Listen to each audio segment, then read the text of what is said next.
समस्त हृदय प्रणाम जनाऊँगी। आज नारी विषय रे एक क्षुद्र कविताटी आपण मानक भेटिदेवी। नारी आम माँ कौन आज दुनिया रे नारी सुरक्षित कि?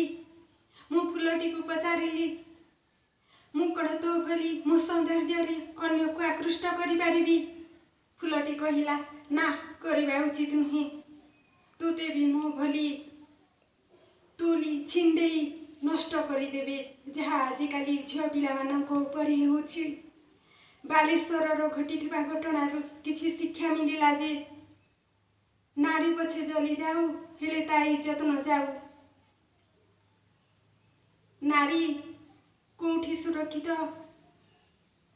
नारी घरे किंबा बाहरे विद्यालय रे स्कूल कॉलेज रे एमिति भी डाक्तरखाना रे नारी सुरक्षित केउठी? से भली आज कविता जीवन सलिता कवितार कवि हेउछन्ति आशीष डांग। माँ महेश्वरी डिग्री कॉलेज रो पूर्वतन छात्र बाउसुणी बौद्ध जिल्लारू से तांको कविता टिकु मु उपस्थापना करुछि।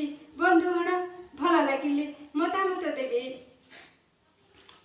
कविताटी जीवन सलिता। कलिजुग दुनिया दांडरे आजी शिक्षा साहित्यर गार। गुरु शिष्य एक पवित्र संपर्क माड़िला कि अंधकार।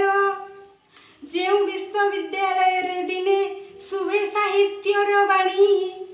गुरु वे सनारी लज्जार एबे निर्यातनार कहानी। गुरु छाया दले लिभि गला देख जीवन पवित्र सलिता। सत्यर चित्कार करिथिले मध्य न्याय द्वार से मौनता। बंचिबाकु निज जेते चेष्टा कले लेखा पृष्ठ रक्त मुहा।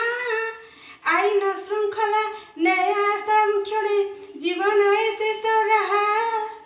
बाबा मारो गेली सुकन्या सौम्यश्री भाविथिला आशा केते। सबु आशा भरोसा उजुड़ी गला जीवन नई रे सदे। हे सरकार न्याय विचार कर नारी को सम्मान दियो। नारी निर्यातना शोषणकारी को फांसी खुंडी झुलाई दियो।